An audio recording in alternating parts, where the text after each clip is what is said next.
another fucking video. This motherfucker.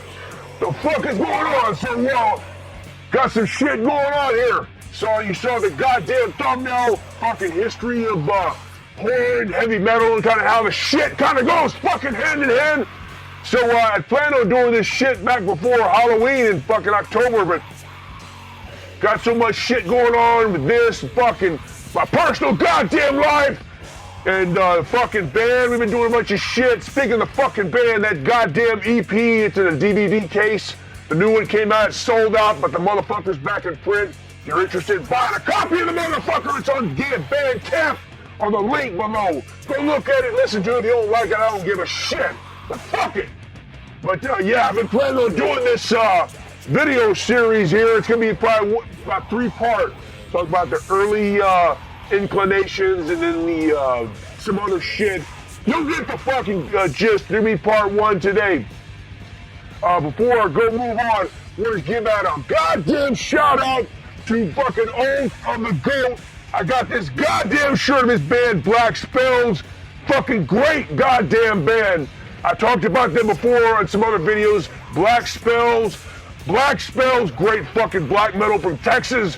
Unique, I telling you, go look at his fucking shit. He's got a YouTube channel too, Oath to the Goat. Fuck you, posers. Die. Oath to the goddamn goat, hell Satan, you motherfucker. Look at this picture. If this picture here doesn't make you want to go check it out, you don't even fucking know what the fuck is going on. Go check this motherfucker out. Black Spells, fucking Texas black metal. This motherfucker knows what's up. He used to be in Ceremony and all that shit, old bands. Look it up. One other goddamn shout out. Hey, Dave Gorgorov.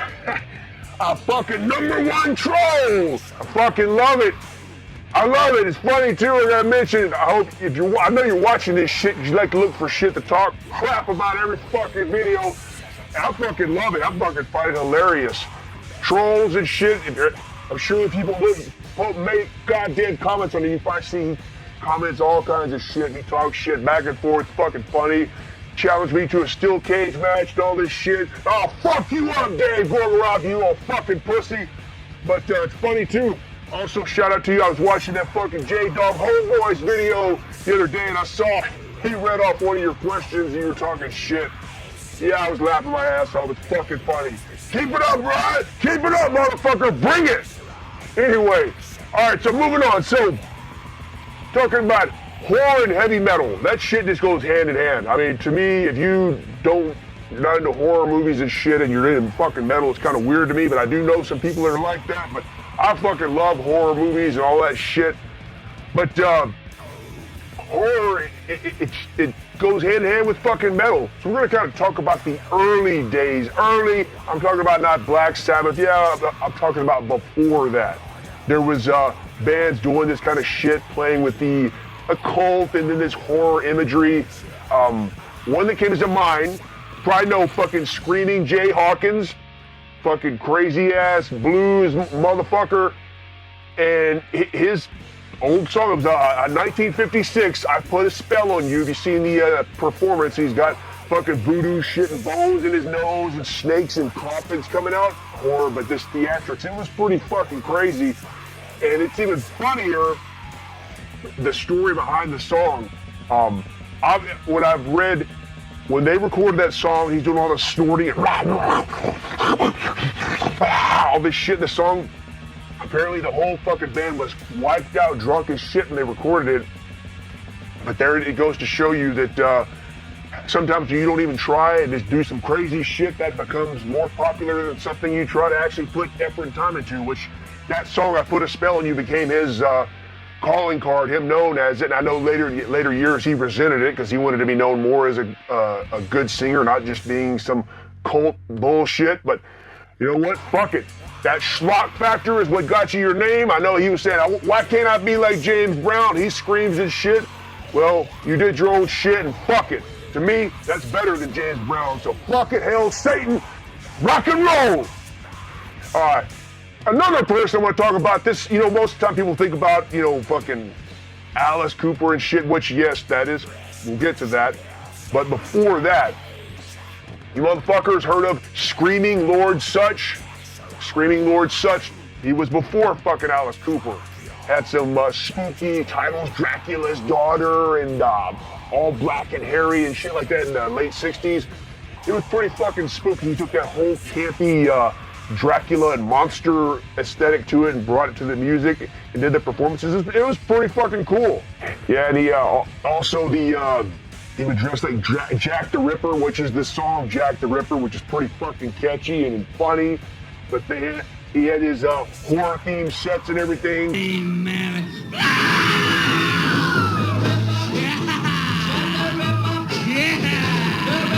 Yeah, that song he did, Jack the Ripper, it was covered by a bunch of other bands. Fucking, we should cover that motherfucker. It'd be fucking hilarious. It's fucking catchy. It's fucking 60s rock, but nothing fucking heavy, but it's pretty fucking cool. Excuse me, but goddamn, he had the cool fucking horror theme sets, and from what I've read, I didn't know this. Always knew that he was, but then I did further reading that, of course, it doesn't surprise me that his fucking manager got the idea of Screaming Jay Hawkins shit, so kind of got that from the idea. And again, nothing in music is completely original. Everything was stolen from something. You see, when Screaming Jay Hawkins started all, no, the motherfucker didn't start it all. It was watching old Hammer horror movies and shit like that. Vincent Price, that's the shit that inspired that crap. That's why. And then before that, there was horror literature, whatever. Everything is influenced by something. So no motherfucker invented it. It was a combination. It's like fucking rock and roll. It's a combination of shit. Gospel, country, fucking blues. It was a combination of a bunch of shit, not just one fucking thing. I like how people always say that blues and created rock and roll. No, it was a combination of shit. But fuck it, that's another goddamn it's cool shit. But yeah, Screaming Lord Such, cool shit, and he embraced the whole campy monster image. I know Screaming Jay Hawkins kind of wanted to separate himself from it a little bit, but this other motherfucker, he embraced it. He even in 1982 had this goddamn shit. It was called the official Monster Raving Loony Party or some shit like that. He had an actual political party called that shit. But this motherfucker, I guess he was nuts. I guess he had a history of depression. I know he fucking hung himself in 1999. Guess he was depressed and bipolar, whatever. Fucking crazy shit. And we're talking about this crazy shit in the 60s and whatnot, about weird shit. We cannot forget fucking Arthur Brown. Fucking classic album, The Crazy World of Arthur Brown, and the song Fire. And I remember as a kid, the first time I saw, they had like they didn't have MTV back when I saw this shit. It was in the early 80s. They had Friday night videos and whatever. My dad had recorded the video, or performance video, whatever, of him doing Fire. He had the mask on and everything. I thought it was kind of cool. It was very different. So, yeah, he had some weird shit. A lot of his stuff was... He embraced the whole fucking image. But yeah, Arthur Brown was a fucking great showman, and ironically, he even covered the I Put a Spell on You song as well. So, for me, with Arthur Brown, the Crazy World of Arthur Brown, I know that album. I'm not a aficionado of his other shit. I just don't give a fuck about it, but the first stuff is cool just because of historically what it is. Something else, too.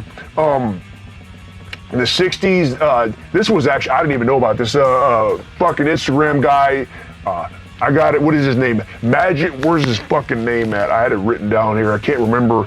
Magister11.templey or some shit like that. We talk on Instagram, I forget what, sorry, but yeah, you're the one that sent this to me. It's called Stella Le Vampire. The Vampire or some shit like that, some French female singer, and she had some cool shit where she showed vampires and shit back then.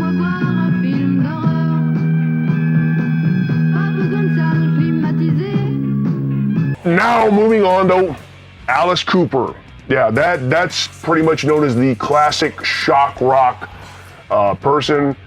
Alice Cooper, For me, I've talked about this before. When I was a kid, I first heard Alice Cooper. My dad had some of the records, and I fucking immediately gravitated to it. It's funny though, for me, Alice Cooper, I liked him as a kid, but then when I started getting into heavier shit, thrash metal and regular heavy metal, death metal, I kind of started thinking Alice Cooper was pussy shit, and I kind of stopped listening to it for a long time. But then years later, came back around, and I gravitated back to appreciating why I liked it originally, and to this day I fucking love Alice Cooper. Great fucking shit. Now, even Alice Cooper, his look was even inspired by film.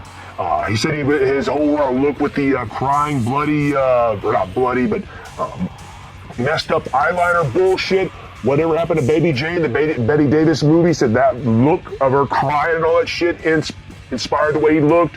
And then also from Barbarella, his whole black leather look, got it from the villain on there, the Great Tyrant.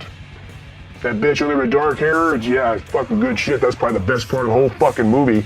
But he got the idea of that look from there, and then he just kind of ran with it and continued doing performance art and shit, and fucking love it. Then, of course, you have Kiss as well. I don't really think that I even need to talk about fucking Kiss, because everybody knows that. I loved Kiss as a kid, and fucking old bastards are still playing. I guess they're about to call it quits, but yeah, that's cool shit. But actually, but going back to Alice Cooper, though, it's funny, in the past few years, he's released 2 new albums, one that just came out, and I have to say, those are pretty fucking solid rock albums. I mean, they're good. They still stick with the classic rock feel. They're rock and roll. I mean, the last 2 that came out, pretty fucking good. Off the top of my head, I can't remember what the fucking titles are. One of them's got not the newest one, but one before. It's got a city with his eyes over it, and Detroit Rock Stories or something. I can't remember what it is, but hey, pretty fucking good. So, yeah, we're talking about the early shit.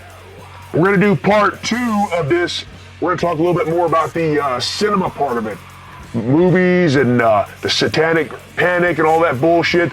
That's coming up. And then we're going to talk about the 80s satanic panic even more. We're going to talk about Satanic Panic Part 1, how it started in the 70s with cinema, movies, and then Part 2, how in the 80s the Satanic Panic really got out of control in the fucking music and shit. So that stuff's coming up, and also got a bunch of other fucking videos, stuff. I got a list of shit that I want to talk about.